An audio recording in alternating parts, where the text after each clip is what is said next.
2019년 11월 4일 월요일 용칼 시작하겠습니다. 김용민입니다. 네, 반갑습니다. 자, 새로운 또 주간을 맞이했습니다. 여러분, 주말 잘 보내셨나요? 저는 어제 경상북도 김천에 다녀왔습니다. 아직도 여독이 풀리지 않은 상황인데요. 예. 김천은 왜 갔느냐? 어제 저희 그 김용민 TV나 평원나무 채널을 통해서 벙커원 교회 예배 함께 하신 분들은 아시겠습니다만은 도로공사의 수납 노동자들이 계세요.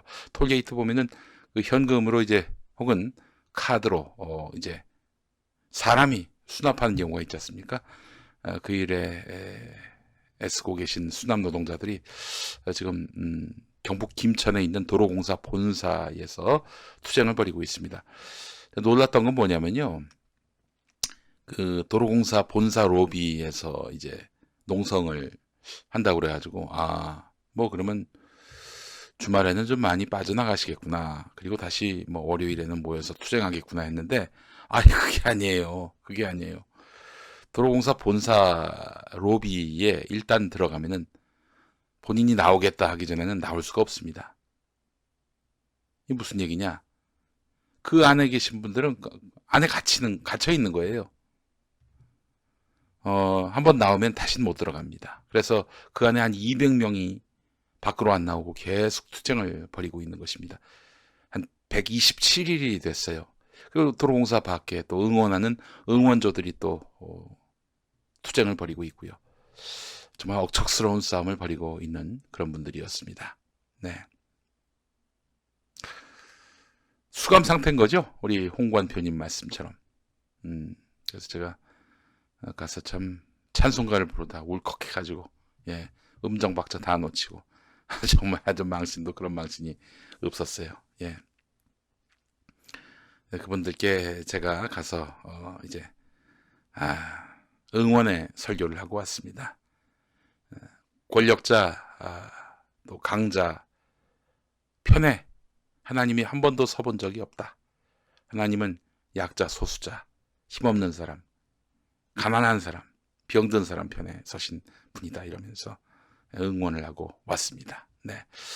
어제 김천 갔다 돌아오면서 이 여독이 엄청나게 쌓여가지고 제가 오늘 아침 늦게 일어났고 그렇게 해서 9시 40분이 됐어야 용칼을 시작합니다. 여러분들 많이 이해해 주시기 바라겠습니다. 자, 오늘 본격적인 순서 시작하겠습니다. 자, 여러분들께 광고 좀 드리겠습니다. 한신대학교 일반대학원 또 신학대학원 신학 전공자를 모집합니다. 네. 목사 후보생이 될 수도 있고 또 신학자로서 이렇게 또 길을 걸으실 분들. 네, 내년부터는요. 한신대학교에 그 일반대학원이 있고 신학대학원이 있는데 일반대학원은 말 그대로 일반대학원이고 신학대학원은 특수대학원인데 이 신학 전공자들은 다 서울에 모여서 이제 수업을 듣습니다. 아시죠? 서울 수유동 쪽에. 네.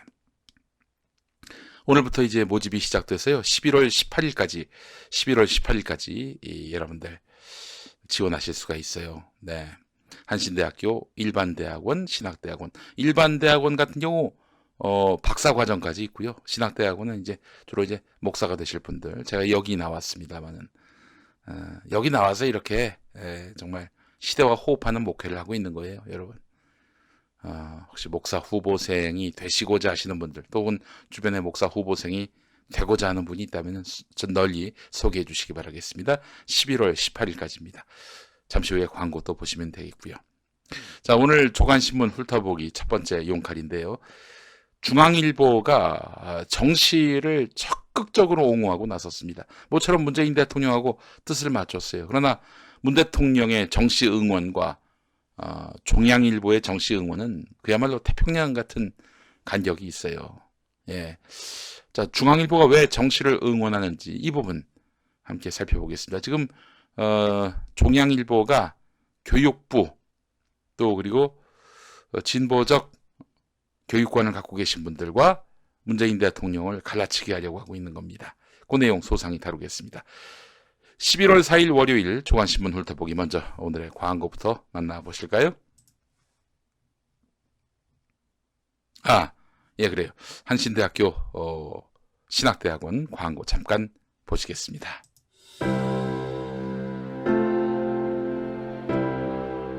이전에 상상할 수도 없었던 새로운 국면이 조선 대지의 지축을 움직이고 있습니다. 이 민족의 역사가 제 궤도에 올라서서 달리게 시작한다고 하는 느낌이군요. 문익환이 가르쳤고 도울이 배웠던 학교, 한신대학교 신학대학원. 꿈을 현실로 살아간 선구자를 양성하는 한신신학은 촛불혁명과 한반도 종전선언 이후의 세상을 준비하고 있습니다. 한신신학을 통해 세계의 신학을 깊이 연구하고 더 나아가 시대의 예언자의 길을 걷고자 하는 모든 분들을 환영합니다. 이 새 시대는 문익환 씨의 힘으로 열리는 것이 아니라 바로 여기 모인 여러분들의 힘으로 열리는 거예요.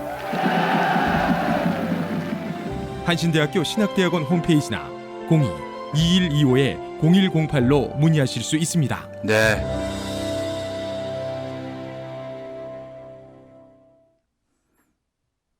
(11월 18일까지입니다) 여러분 많은 관심 바라겠습니다. 네, 좋은 학교예요. 문익환 교수님이 또 서남동 교수님이 또 그리고 안병무 교수님이 있었던 학교. 네, 김용민 초빙 교수도 조금 좀 기여하는 학교. 한신대학교 여러분, 특히 일반 대학원 그리고 신학대학원 전공자, 신학 전공자들 많은 관심 바라겠습니다. 네. 자, 디아페 비누 광고로 이어가도록 하겠습니다. 디아페 비누 여러분, 디아페 비누 많이 이용하시나요? 한 번도 안 이용하는 사람은 있어도 한 번밖에 이용 안 하는 사람은 없을 텐데. 네. 자, 디아페 비누 김용민닷컴에서 정말 많은 분들이 찾는 상품입니다. 디아페 비누는 습진이나 가려움증, 땀띠, 모낭충, 네. 그리고 여드름 등으로 고민이신 분들 한번 써보시기 바랍니다. 이게 뭐 모든 걸 다 치유한다 그러면 뻥이지만은 적어도 디아페 비누와 함께 세수하면서 여드름을 이기고자 하는 선택은 아주 지혜로운 선택입니다.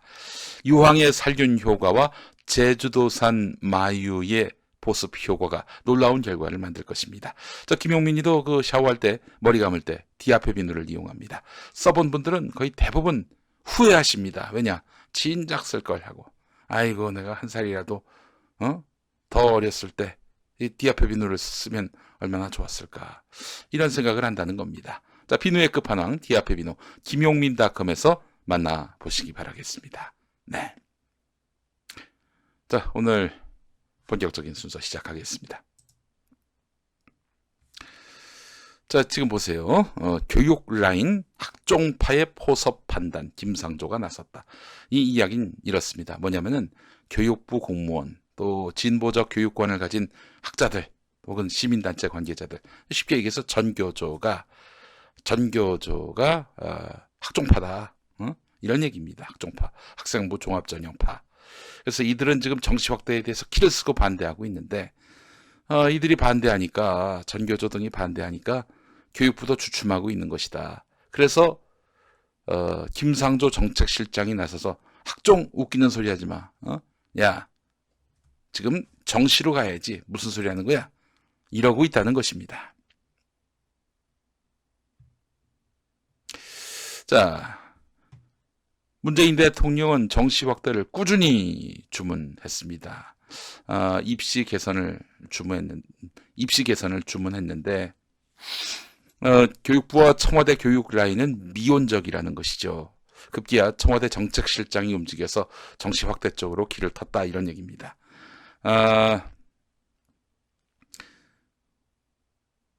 2017년 3월 22일 경선 후보 시절에 수시 비중을 단계적으로 축소하겠다.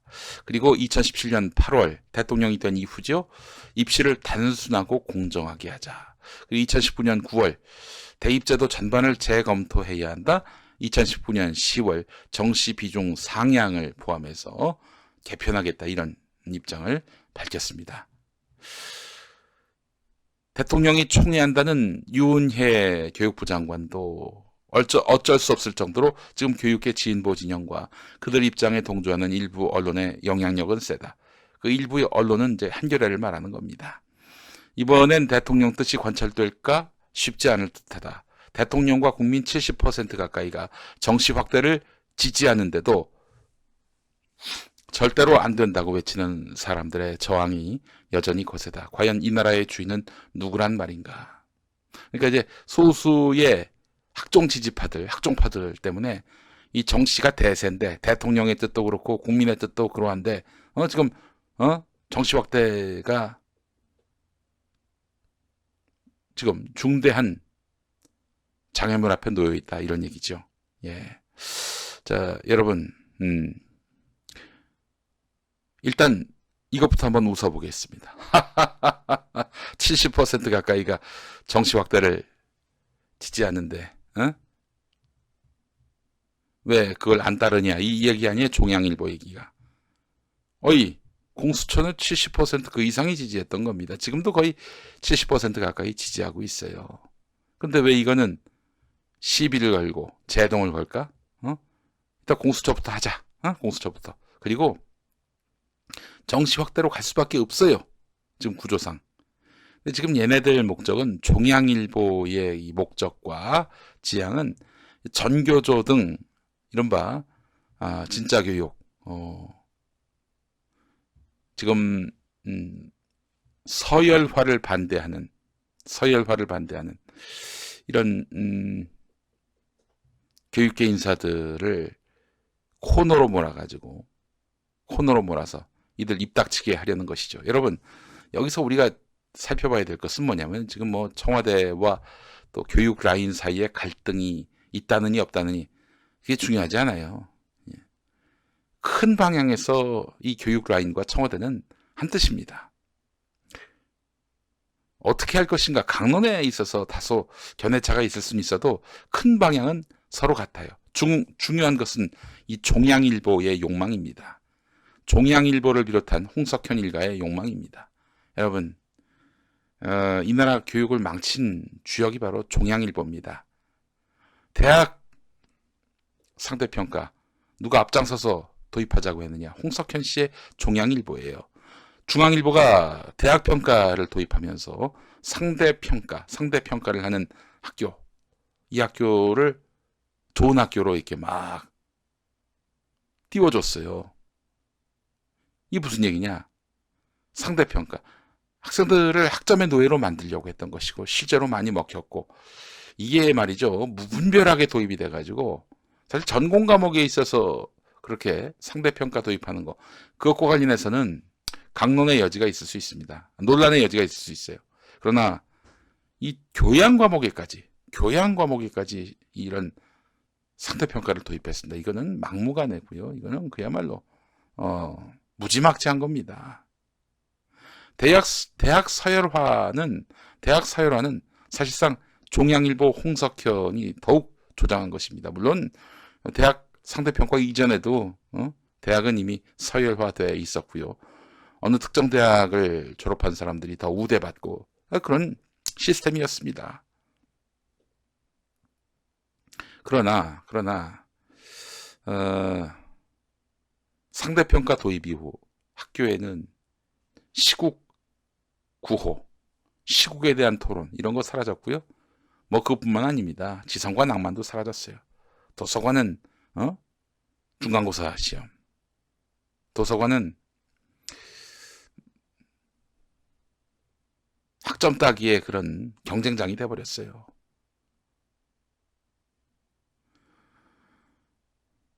과거에는 청년들을 우리 사회가 걱정하지 않았습니다. 지들이 다 알아서 잘하고 있으니까 또 지들의 미래는 또 지들이 다 설계를 하고요. 다 알아서 잘했습니다.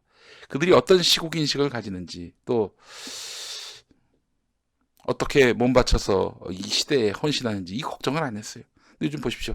청년들 하나하나 어린애처럼 걱정을 해줘야 되는 이런 사회가 돼버렸습니다. 언제부터 우리가 청년들의 고충에 대해서 그렇게 귀를 열고 그렇게 내 이야기처럼 물론 그래야 됩니다. 이 청년들은 사회적 약자고 절대 소수자고 그러다 보니까 또 이들이 사회적 경험이나 또 갖춘 인프라가 없기 때문에 어른들이 끊임없이 청년들의 미래를 열어주기 위해 애를 써야 하지만 청년들도 청년들 스스로 자기의 미래를 열어가요. 그래서 어른들이 생각하지 못하는 그 방향으로 자기의 꿈과 끼를 펼칠 수 있는 그런 길들을 열어가야 되는데 이게 참 안타까워요. 예. 예전에 우리 김수민 평론가가 했던 말 중에 제가 가장 마음에 와닿았던 게 뭐냐면은 그 청년 정치인을 양성해야 한다 그러면서 청년 비례대표제도 도입하고 그랬잖아요. 그럴 필요가 없다는 거예요. 지가 알아서 그냥 사람들의 마음을 사고 그렇게 해서 표를 넣고 그렇게 해서 좋은 정치 펼치고 그래서 또 선택받고 그렇게 나가야 된다는 거예요. 얘는 청년이니까 특별히 봐줘야 된다. 그래서 남들보다 한 몇 단계 앞에 세워야 한다. 이럴 필요가 없다는 거죠. 그렇습니다. 뭐 하여간 얘기가 여기까지 흘렀습니다. 청년들에 대해서 기성세대들이 관심을 많이 갖고 또 그들이 또 앞으로 미래를 펼치는 데 있어서 장애물은 없는지 이런 것들 좀 따져가면서 배려를 하는 거 중요하지만 그게 전부는 아니라는 거예요. 본인이 알아서 또 열심히 개척해 나가는 그런 노력도 필요하다는 것이죠. 자, 우리 청년들 이렇게 나약하게 만든 주체가 다름 아닌 종양일보입니다. 상대평가 만들어가지고 학점의 노예로 만들어버렸어요. 학점 말고는 다른 것들 학점 갖고 애들 막 그렇게 그 청년들을 도서관에 가둬버리는 이런 일들 하다 보니까 재미가 없는 거야. 그래서 이제 뭐 스펙을 본다느니 뭐 학점을 본다느니 학점이 아니라 이제 영어 점수를 본다느니 이런 식으로 해가지고 또 이 학생들을 시간을 3분의 1씩 쪼개가지고 3분의 1은 도서관, 3분의 1은 영어학원, 3분의 1은 또이 스펙 쌓으러 다니게 하고 이렇게 해서 학점, 취업의 노예로 만들어버린 주역이 바로 종양일보입니다. 지금 종양일보가 학생부 종합전형 안 된다. 정시로 가야 된다. 정시로. 지금 그렇게 주장하고 있는 겁니다. 학종이 뭐 무조건 옳다. 학종으로 가야 된다. 정시 웃기지 마라. 이런 얘기 아니잖아요. 그죠? 학종도 분명히 문제가 있습니다. 특히 그 학종도 역시 가진 자, 정보가 많은 자, 그들에 의해서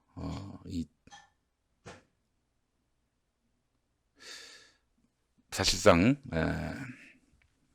그들이 이제 장악하고 있는 겁니다. 그들이 장악하고 있어요. 그렇기 때문에 이런 그 어떤 제도로 하느냐 이것이 중요하진 않아요.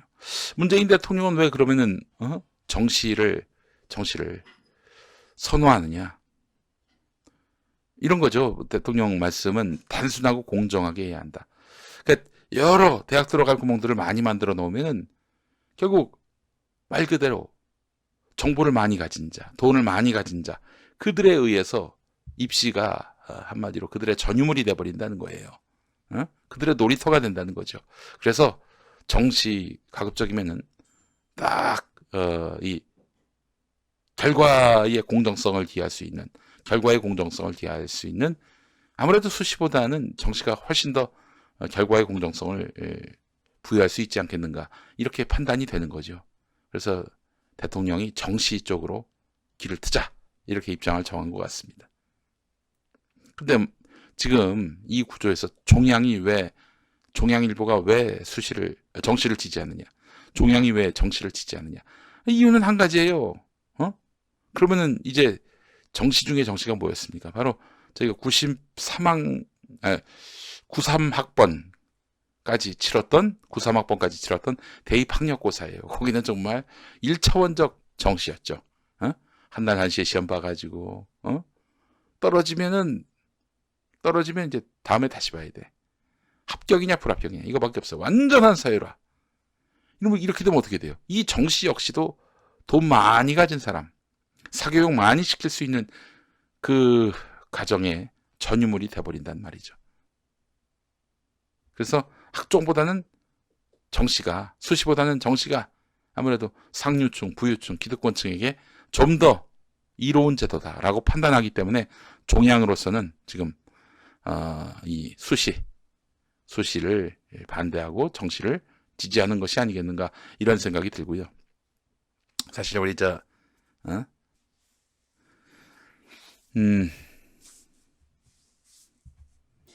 이렇게 되면 또 사교육 시장이 번창하지 않겠어요? 예? 대학 들어갈 구멍이 많아지는 수시보다는 정시가 확대돼야 사교육 시장이 더 번창해지는 것입니다. 사교육 시장의 이익과도 연결돼 있고요.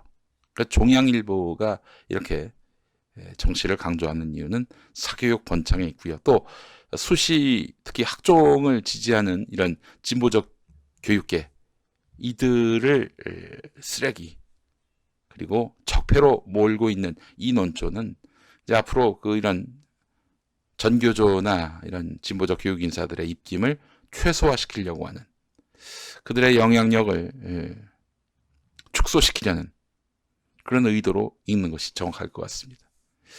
물론 이제 정씨가 개천에서 용나는 그 가능성을 키운다고는 하지만 제가 이런 말까지는 안 하려고 했는데 여러분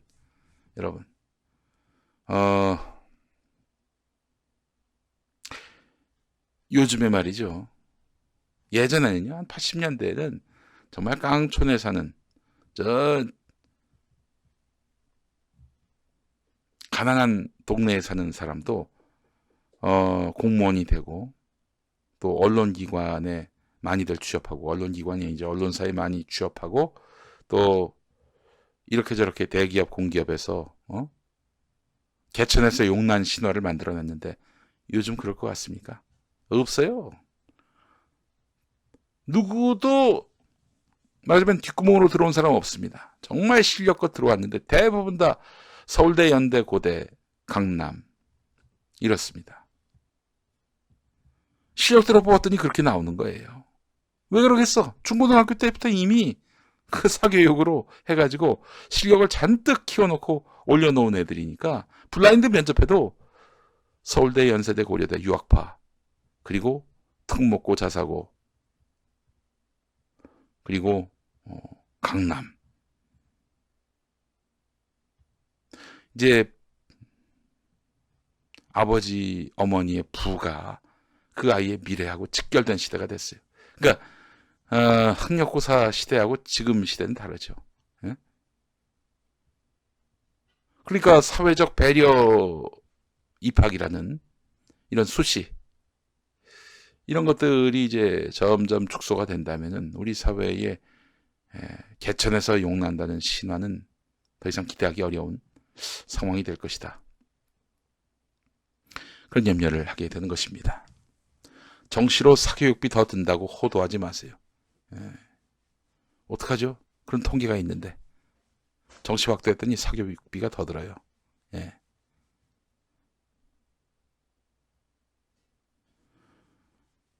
학종 사교육비는 상상을 초월한다. 아이, 그렇죠. 사교육비 뭐 학종이든 정시든 다 마찬가지죠.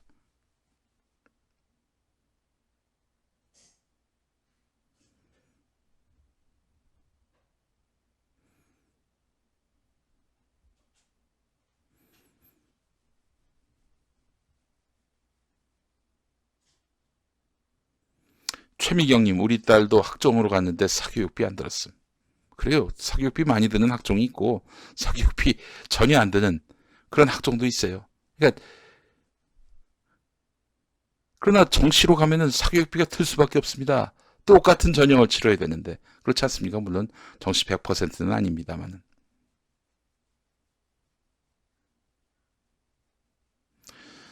학종은 사교육비가 아니고 로비가 든다, 이런 말씀하셨어요. 네.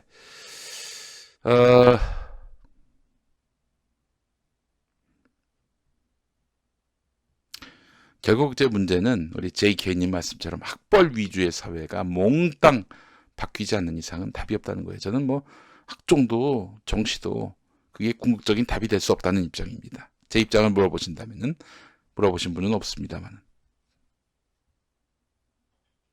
대학 서열화를 없애고 또 대학을 나와야 뭐 사람 구실한다는 이런 통념, 이런 편견을 다 깨버려야 저는 여기에 답이 있다고 봅니다. 제가 다시 말씀드리지만 저는 학종이 옳다 혹은 정시가 옳다 이런 입장 아닙니다. 전혀 그런 입장 아니에요. 둘 다 사교육비 들고 둘 다 그것이 궁극적인 해결책이 아니라는 겁니다. 학종도 결국 정보 많고 돈 많은 사람의 전유물이고 또 정시야 뭐 정보가 필요하진 않지만 그것도 역시 부모의 재력이 결국 좌우하게 될 것이다. 이런 얘기입니다. 은하세일러님 2,000원 감사합니다. 대학 평준화를 해야 한다. 이런 말씀하셨어요. 자, 그 얘기를 좀 하고자 하는 거예요. 자, 여러분 이 도표부터 한번 보시죠. 도표. 예, 도표부터 한번 보시겠습니다. 도표 한번 보시죠. 저기서 보세요. 자, 2000년에는요. 이거 얼굴이 갑자기 너무 커지네요. 예. 2000년에는 만 18살이 거의 90만에 육박했습니다. 그전엔 더 심했죠. 1970년생 같은 경우 거의 100만이 넘었어요. 71년생도 아마 그랬을 겁니다. 100만이 넘었어요. 근데 2000년쯤에는 한 90만이 좀 못 됐고요. 그때도 뭐 저출산 기류가 확연했었죠. 자, 그런데 그때 입학 정원이 70만을 밑돌았습니다. 60만대였어요. 그러니까 대학 그 해에 못 가는 사람들이 30만은 됐습니다. 자, 그러다가 입학 정원이 지금 뭐 크게 줄진 않았죠. 문 닫은 대학이 별로 없으니까. 그래서 지금도 거의 완만하게 하강세인데, 자, 학령 인구는 2000년부터 지속적으로 하락하다가 잠깐 70만을 찍었어요. 이때가 아마 돼지띠일 거예요. 황금 돼지띠 2007년. 제 큰아들이 2007년생인데 그때 다시 70만에 이르렀다가 그러다가 점점 떨어집니다.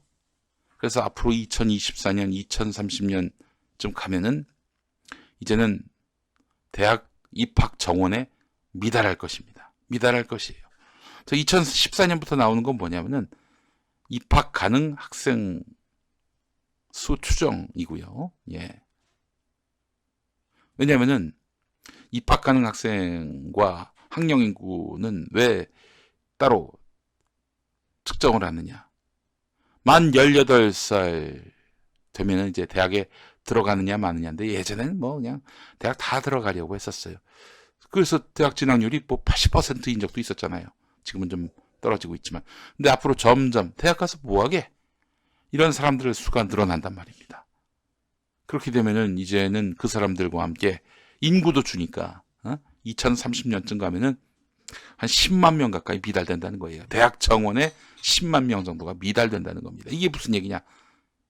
대학이 이제 학생이 없어가지고 문 닫을 대학들이 꽤 나온다는 얘기입니다.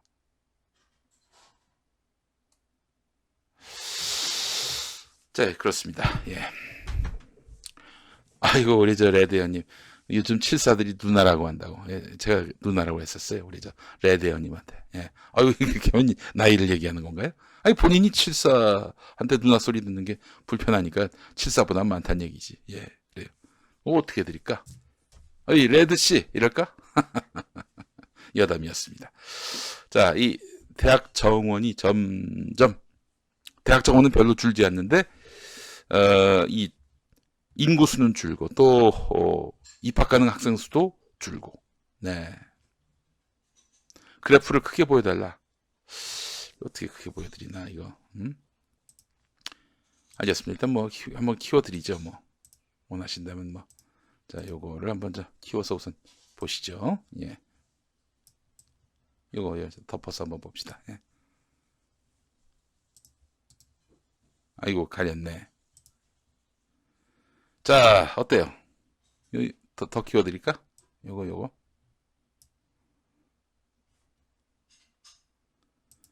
아이고, 훤하게 보이네. 훤하게 보여요.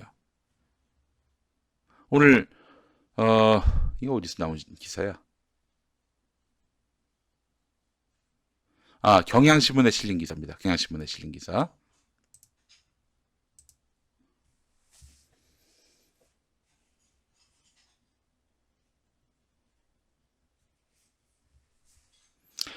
우리 김은숙님, 난 76학번이니, 용민식 고모 정도 되겠네. 제 이모가 저기, 81학번인가, 80학번인가, 그래요. 네.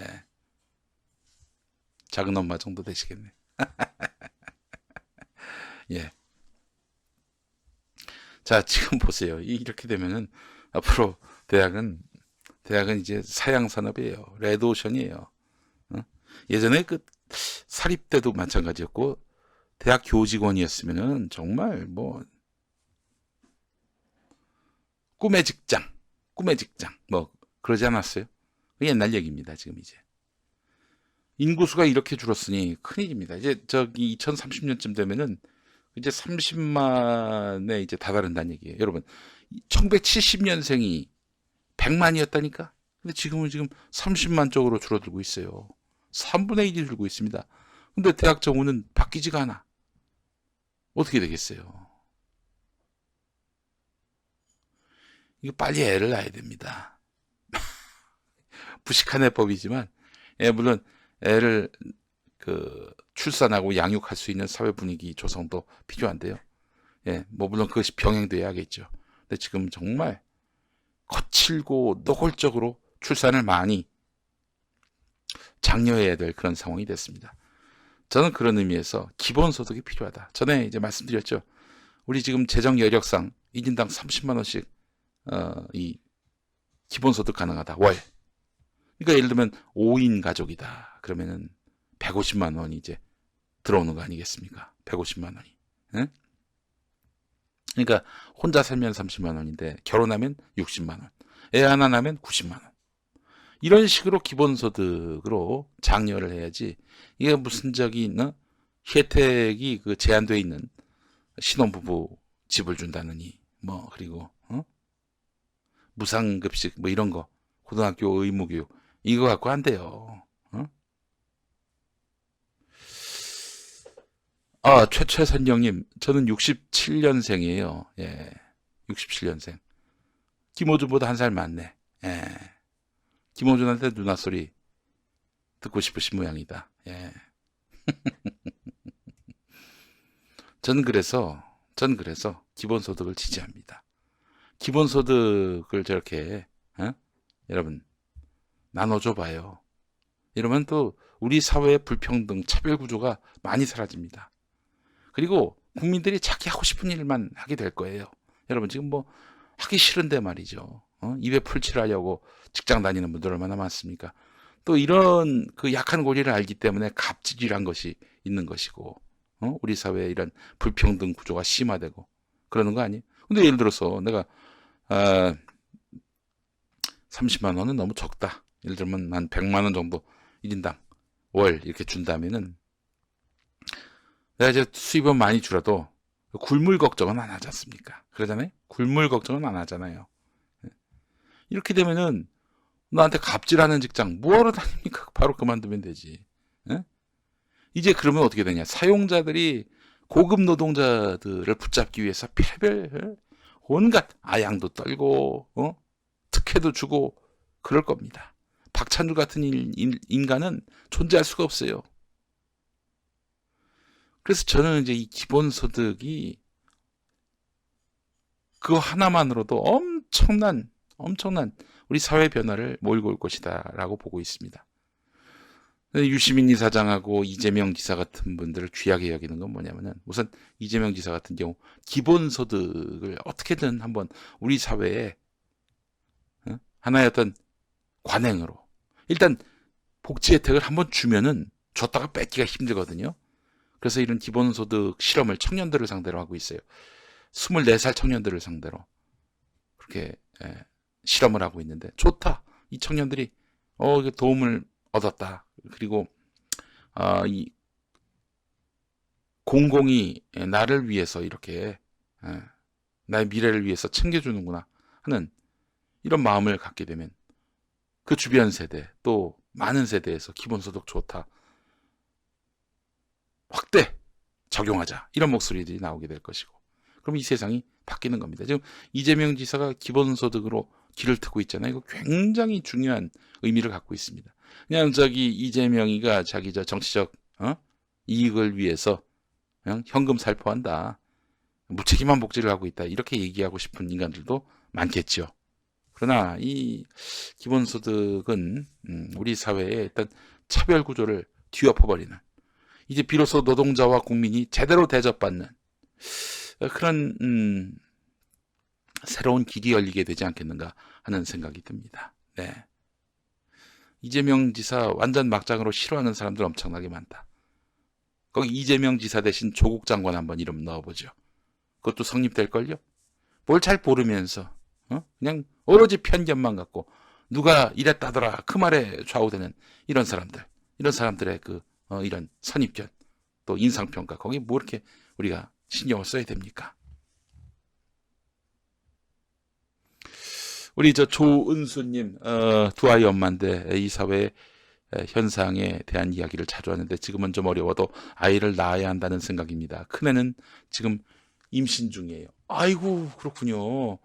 아이고, 훌륭한 일 하십니다. 바로 이게 애국이에요, 애국. 네. 기본소득을 도입을 해서 정착을 시켜봐요. 네, 이제는 여러분 새로운 세상이 열릴 거라고 보고요.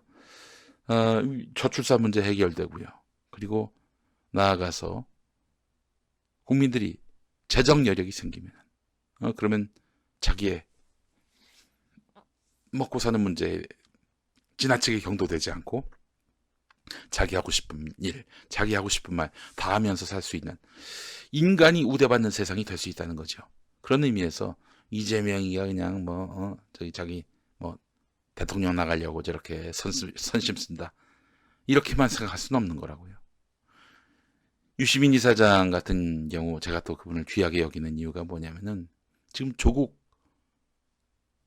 전 장관에 대한 검찰의 무지막지한 수사를 강력하게 성토하면서 지금 본인도 수사받고 있고요.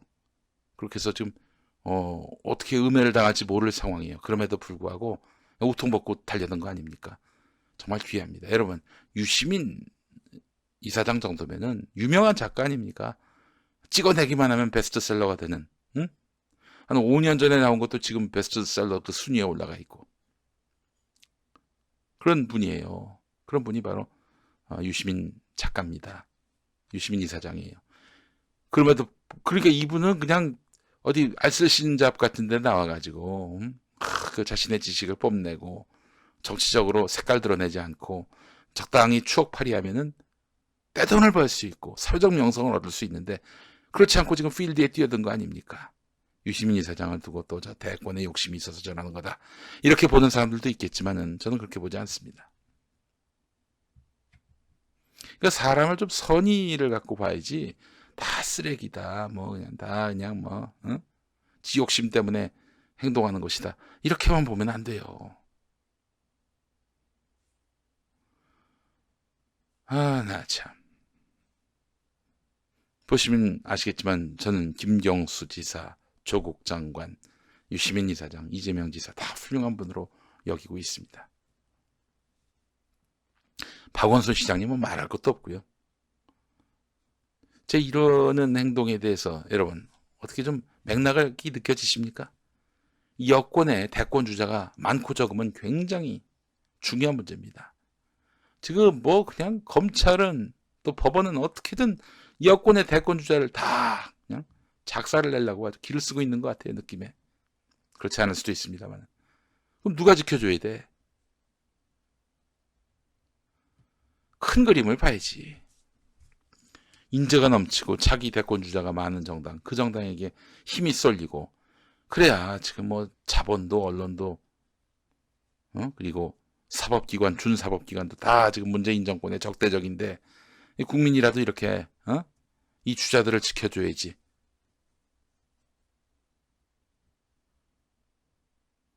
다 그냥 김용민이가 이재명 빠다. 그렇게 이재명 빠라고 여기는 인간들한테 제가 얘기합니다. 그래, 나 이재명 빠다. 어쩔래? 이렇게 말하는 겁니다. 이재명 빠라고 얘기했으면 전혀 난 손해볼 것도 없어요. 내가 손해볼 이유가 뭐가 있어?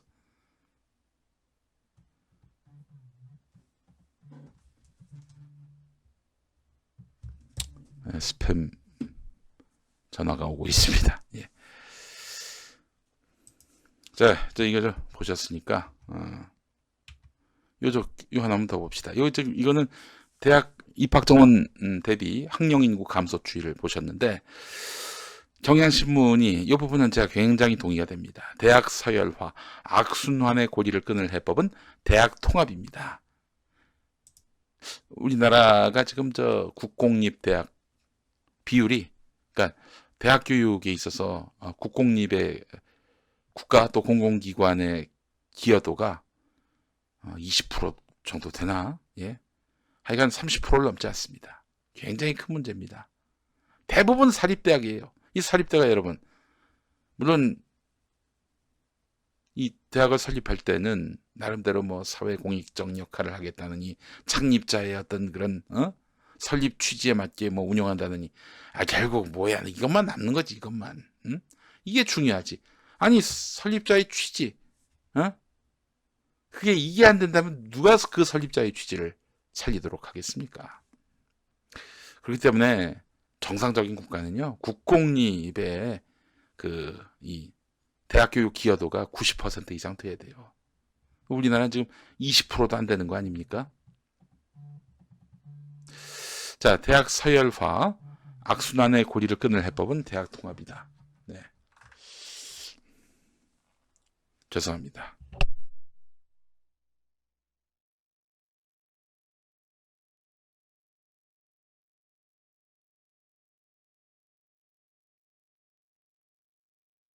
바빠 죽겠는데 전화야. 예, 죄송합니다. 자, 이 대학 공유 네트워크 구축 방안 보겠습니다. 지금 서울교육청 자료인데 1단계 10개 거점 국립대. 여러분, 국립대 하면 어디가 생각나세요? 서울대. 서울대는 국립대가 아닙니다. 이게 뭔 소리야 하시는 분들이 있을 거예요. 국립대 법인이지 국립대는 아니에요. 국립대 법인과 국립대 뭐 별 차이가 없는 것 같지만은 뭐 넓게 보면은 뭐 국립대라고도 볼 수 있겠지만 국립대 법인이 옳아요. 국립대 법인이 됨으로써 사실 국립대가 어디 있습니까? 부산대, 경북대, 그리고 전남대, 전북대, 이런 대학이잖아요. 창원대도 있군요. 네. 이런 학교들하고는 달라요. 예전에는 국립대였을 때는 서울대도 부산대, 경북대, 전남대, 전북대 이런 대학과 한 네트워크였는데 지금 따로 떨어져 나갔어요. 다시 이제 국립대로 만들어가지고 혹은 국립대 법인의 지위를 유지하면서 이 국립대를 네트워크화할 수 있도록 한다면은 어떠냐? 그러면 이렇게 되는 거예요. 서울대가 한국 1대학, 부산대가 한국 2대학, 그리고 교수가 막 자유롭게 이동하고 학생이 자유롭게 이동하고, 그러니까 한국 2대학 학생이 한국 1대학 가서 수업 들을 수도 있고요. 뭐 또 공동 학위를 또 딸 수도 있고, 이렇게 되면은 서울대 신화 사라지게 될 거 아니겠어요? 자, 이게 바로 10개 거점 국립대, 이거를 사실상 네트워크를 구축하고요. 두 번째, 이렇게 통합된 대학과 지방의 국립대와 공영사립대, 공영형 사립대, 공영형 사립대도 있죠. 어떤 학교가 있든가 예를 들기가 쉽지 않네. 예.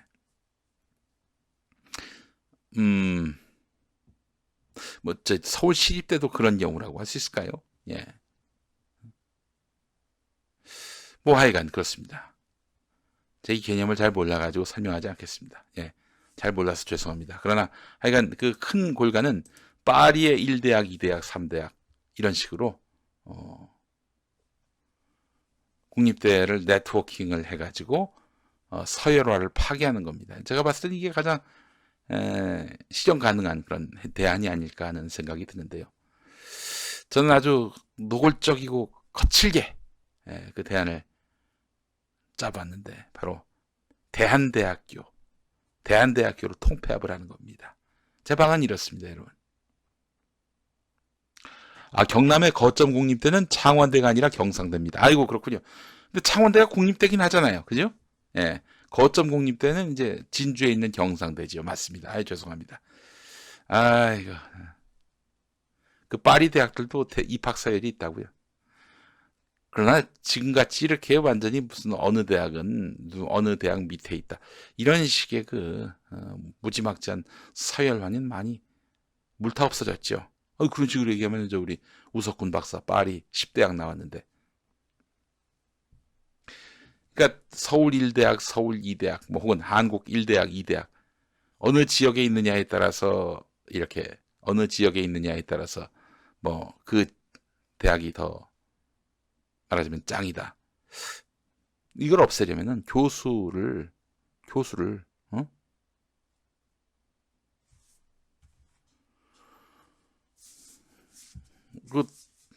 막 지방으로도 보내고 뭐 그렇게 해서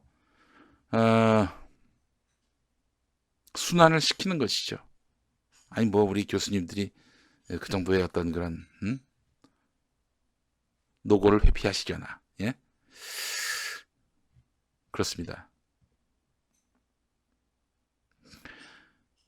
그러니까 대학의 우리가 뭐 누가 공식적으로는 저기가 1등 대학, 저기가 2등 대학, 3등 대학 이렇게 얘기하진 않아도, 그러나 이 대학들에게 매겨진 서열화를 무위로 돌릴 수 있는 방법들은 많이 있습니다. 김용민식 해법을 말씀드려볼까요?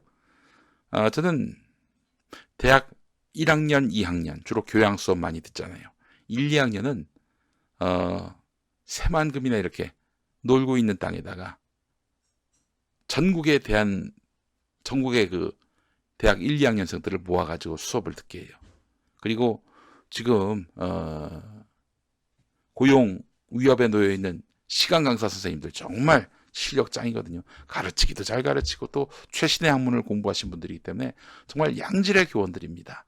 이분들을 거기 이제 투여해가지고 1, 2학년 동안에 전공 기초교육, 교양 교육을 시키는 거예요.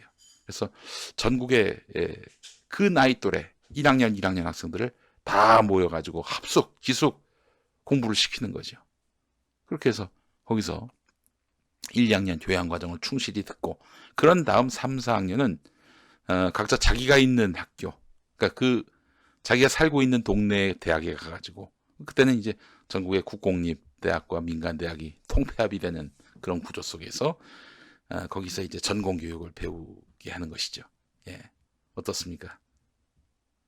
터무니없는 얘기라고요. 할 수 없어요. 뭐 터무니없는 얘기라도. 뭐 저의 나부랭이니까 그런 생각하는 것도 뭐 죄는 아니잖아요. 예? 저는 사실은 우리의 청년 세대들이 말이죠. 함께 모여서 공동체를 배우고 또 연대하고 또 함께 낭만도 즐기고 지성을 또 공유하는 그런 장이 필요하다고 봐요. 각자의 학생들을 다 분절시켜가지고 야 너는 네 욕망에 맞춰서 살아야지 왜 남을 신경 쓰니?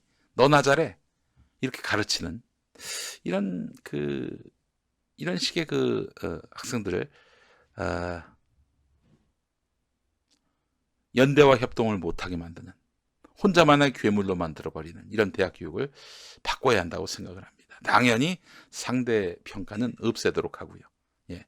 아니 군대도 그렇게 모아놓고 하면서 학생들 모아놓고 그렇게 공동체 교육하자는데 뭐가 문제예요?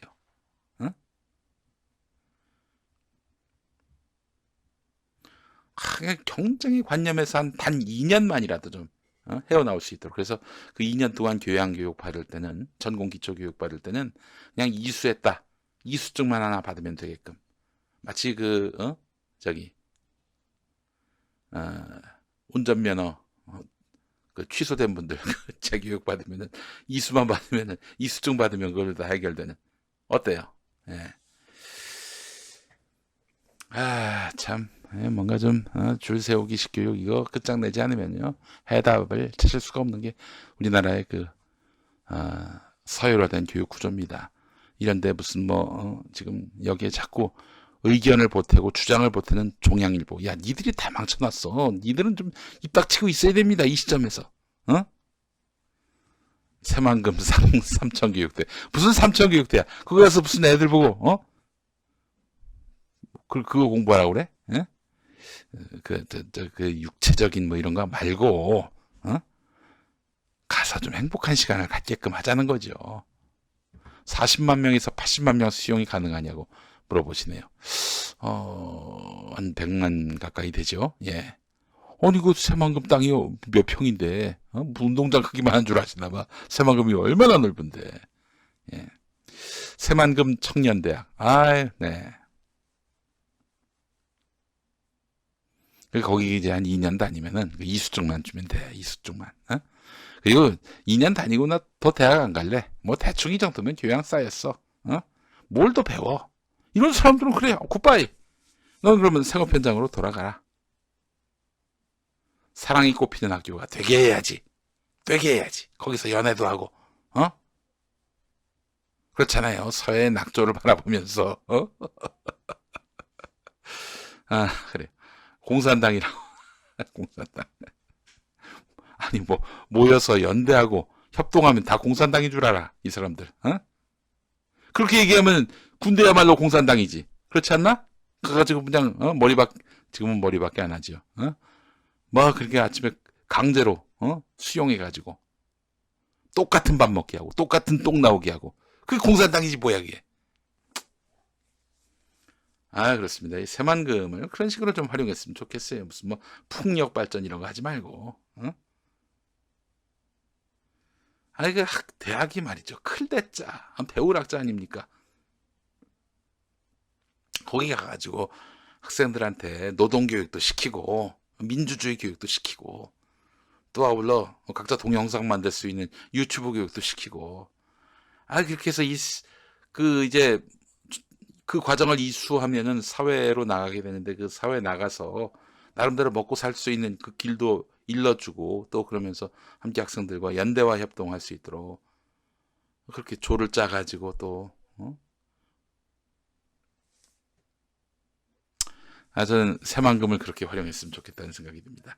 제가 아이디어가 많지 않습니까? 김용민입니다, 제가 김용민이에요. 예. 자, 뭐, 이런 얘기는 하다 보면은 이야기가 길어지고요. 자, 오늘 조간신문 중에 한겨레 일면에 실린 기사, 이것도 주목됩니다. 3인당 좌파당 녹색당이 연립정부를 구성한 베를린 시정부. 베를린의 이제, 광역자치단체 같습니다. 독일의 광역자치단체 같아요. 베를린이 또 수도니까요. 서울시 정부를 말하는 것 같습니다. 우리로 말하자면. 지난 10월 22일 주택 임대료 동결을 담은 베를린시 주택 임대료 법안을 합의 통과하고 발표를 했어요. 당장 내년 1월부터 발효되는데 베를린 의회를 조만간 통과할 것으로 보이는 이 법안. 2014년 이전에 지어진 주택은 당시 임대료를 기준으로 해서 지난 6월 18일 임대료를 기준으로 해서 향후 5년 동안 기존 세입자에게 주택 임대료를 더 인상할 수 없도록 명시했습니다. 와, 역시 독일이네요. 예.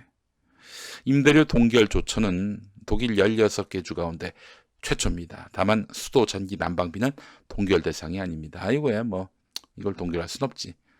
2022년도부터 물가 상승률 정도만 인상을 허용하고 임대인의 주택 개보수 비용이 발생해도 극히 제한된 수준만 인상을 용인하기로 했다고 합니다.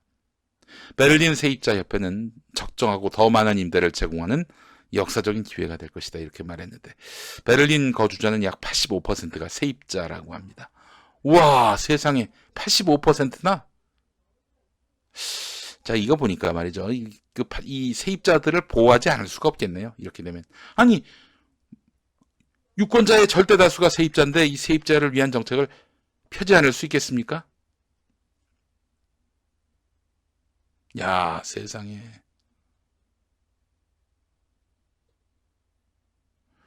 한국에서 이러면 미리 올려받겠다고 나올 텐데 이런 말씀하셨어요. 그래, 실제로 그 말씀하신 대로 독일은 정부 소유 집이 많습니다. 그러니까 이런 거예요. 자가주택을 가질 필요가 없는 거야.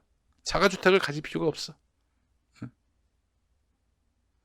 우리도 그래요. 사실 이게 진짜 공공임대주택이 많아야 되는데 공공임대주택 만든다고 해봐요. 무슨 일이 벌어지는지. 당장 청년임대주택. 그 새 아파트인데 청년들이 와 살면은 상권이 살 텐데 그럼에도 불구하고 반대. 그 주변 집주인들이. 왜 반대하느냐? 임대주택은 위험하다는 거야. 슬럼가라는 거야. 아니 청년들이 자기 집 살 돈이 없어가지고 임대주택으로 들어오면은 그럴 수도 있는 거지. 참 이게 안타깝네요. 좀 우리하고 너무. 자, 베를린 임대료는 오랫동안 유럽의 다른 주요 도시의 견조서 싼 편이었는데 2008년 이후 2배 이상 천정부지로 치솟았다. 아마도 글로벌 금융위기 그 시기 즈음에서 이제 오른 건데 매매값은 거의 3배로 임대료는 2배 이상 뛰었다. 개보수한 집은 임대료가 4배가량 오르기도 했다. 우리나라는 보십시오. 김현미 국토교통부 장관이 그 상한제를 도입하려다가 기획재정부로부터 강력한 저항에 직면했었고요. 집값 상한제. 그 민간주택까지도 그 범위를 확대하는. 그랬다가 기획재정부가 저렇게 반발하니까 끝내 대통령한테 찾아가서 설득을 했고 대통령 오케이 받아가지고 이번에 시행하는 거 아닙니까? 우리나라는 참 어려운데 독일은 시원하게 이렇게 밀고 가는군요. 85%가 세입자니까요. 이건 뭐 가능할 수도 있겠어요. 85% 세입자가 되게끔 만든 것도 공공의 노력이에요. 임대주택, 국가 소유의 공공 소유의 임대주택을 크게 늘려가지고 굳이 집을 가질 필요가 있는가 하는 그런 생각을 갖게 만드는 것이고요. 집세를 5년 동안 못 올린다 이런 파격 실험. 아이고 우리에겐 참 많이 부럽고 또 놀라운 일이네요. 예. 자, 그래요.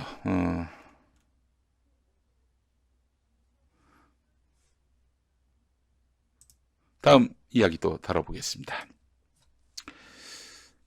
한겨레 진징이 베이징대 교수가 쓴 글입니다. 이분이 재작년 2차례 평양을 방문했는데 필자가 집요하게 던진 질문은 사상 초유의 유엔 제재 국면에서 북한은 과연 얼마나 버틸 수 있는가 하는 것이었다. 이번에 찾은 평양은 그 질문이 무색하리만치 변화하고 있었다. 도처의 새로운 건축물들이 한민족 특유의 전통 색채로 가을 단풍과 조화를 이루고 있었다. 단풍이 그 노인들이 흥겨운 춤판을 벌이고 있었다.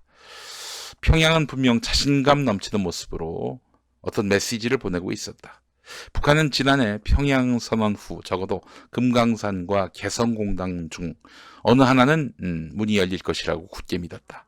그 믿음은 올해 김정은 국무위원장의 신년사로까지 이어져서 아무런 전제 조건이나 대가 없이 개성공단과 금강산 관광을 재개할 용의가 있다고 했다. 북한이. 그렇지만 설비 점검을 위한 개성공단 기업주들의 방북조차 남한 정부에 의해서 8차례나 거절되는 것을 보면서 북한은 한국에 대한 기대를 접었다고 한다. 자, 그렇다면 남북관계는 또다시 롤러코스터를 타는 것일까? 북한의 변화에서 눈길을 끄는 부분은 군수공업의 새로운 역할이었다. 생활 필수품 생산에서 온천 관광지구의 스키장 같은 대형 프로젝트에 이르기까지 많은 분야에서 군수공업이 엄청나게 큰 구실을 했다고 한다. 결국 북한이 경제건설에 주력할수록 남북관계가 롤러코스터를 타고 다시 긴장으로 갈 확률은 그만큼 낮아질 것이다. 사실 이제 그 북한의 군이 고민을 많이 하죠. 이게 만약에 평화의 시대가 오게 된다면, 비핵화의 시대가 오게 된다면 군은 무엇을 할 것인가? 당연히 자기 밥줄이 끊어질 것이라고 염려하지 않겠어요? 자, 그런데 세상에 생활 필수품 생산부터 온천 관광 지구까지 이 북한 경제 재건에 있어서 좀 주요 역할을 군이 맡고 있다는 거예요. 군의 존재감, 군의 존재의 필요, 이런 것들이 또 고추 세워지고 있다는 것이죠. 자, 진증이 교수가 하고자 하는 말, 핵심은 여기 있습니다. 한국에 대한 적개심은 그 어디에서 찾아볼 수 없었다. 오히려 남북관계가 풀릴 것이라는 확신이 자신감에서 우러나왔다. 지금 우리 정부가 좀 결심을 하고 이런 경제 개발을 하려고 하는 북한. 그래서 끝내 핵이 불필요한 그런 나라가 되려는 북한의 흐름에 그 힘을 실어줘야 한다는 것이죠. 비핵화 흐름에 힘을 실어줘야 한다는 거예요. 그런 흐름에서 보자면은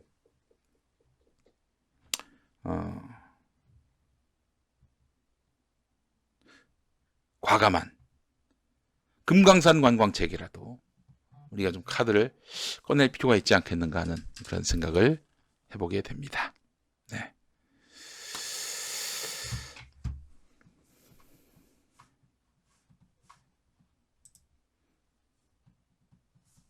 자, 한겨레 기사 하나만 더 보고 1부 마무리하겠습니다.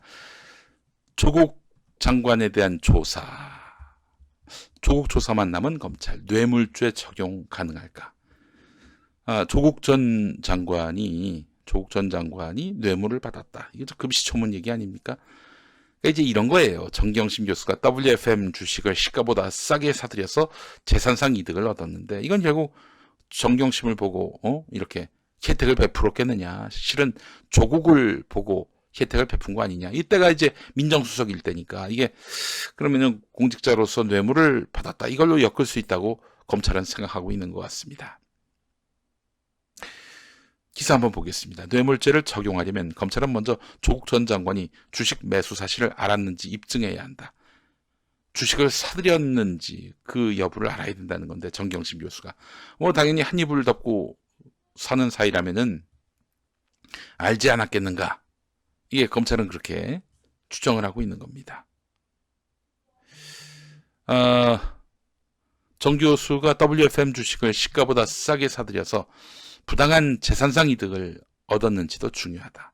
일각에서는 정경심 교수가 시세보다 2,000원가량 싼 주당 5,000원의 가격에 주식 12만 주를 장외에서 사들였으므로 2억 4천만 원의 재산상 이득을 봤다는 주장이 나오고 있는데 한 차장검사 출신의 변호사, 검사죠. 예. 검사 출신이죠. 가격이 오를 것으로 예상되는 주식을 싼 값에 매수할 기회를 얻는 것 자체를 뇌물로 봐야 한다. 가격이 오를 것으로 예상되는 주식을 싼 값에 매수할 기회를 얻은 것 자체를 뇌물로 봐야 한다. 이렇게 주장을 했는데 하지만 2018년 1월 당시 정경심 교수 외에도 여러 사람이 WFM 주식을 주당 5,000원에 사들였기 때문에 정경심 교수가 특별한 이득을 보았다고 보기 어렵다는 그런 목소리도 있어요. 2018년 1월 WFM이 발행한 전환사채 가격도 주당 5,041원점이어서 5,000원이 특별히 저렴했는지 의문이 제기되는 상황이라고 이렇게 이야기하고 있습니다. 그래요. 전에 장용진 기자가 자기 이제 페이스북에 올렸잖아요. 예를 들어서 이제 자기가 주가가 오를 것으로 추정되는 그런 뭔가 공시가 나기 전에 주식을 샀어요. 이 공시가 나면은 대박으로 주식이 뛰면 그러면 이제 그때 팔아가지고 시세 차익을 낼 거 아니겠어요?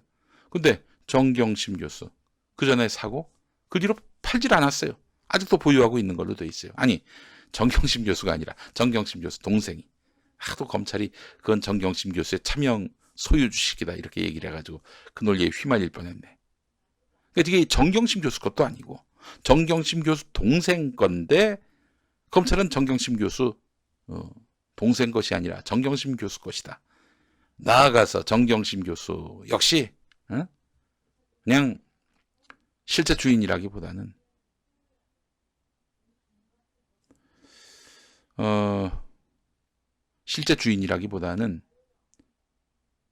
조국 전 장관을 보고 이렇게 베푼 거 아니냐. 그러니까 정경심의 동생도 아니고 정경심도 아니고 조국을 위한 그런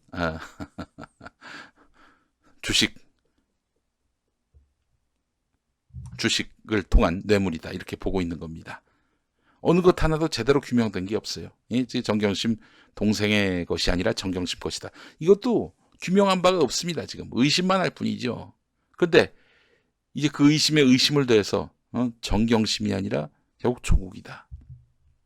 이 주식의 실질적인 소유주는 그래서 혜택을 보는 사람이 관련해서 주식이 그 뛰어야 사실 말이 되는데 뛰질 않았어요. 가격이 거의 5,000원대 그대로였습니다.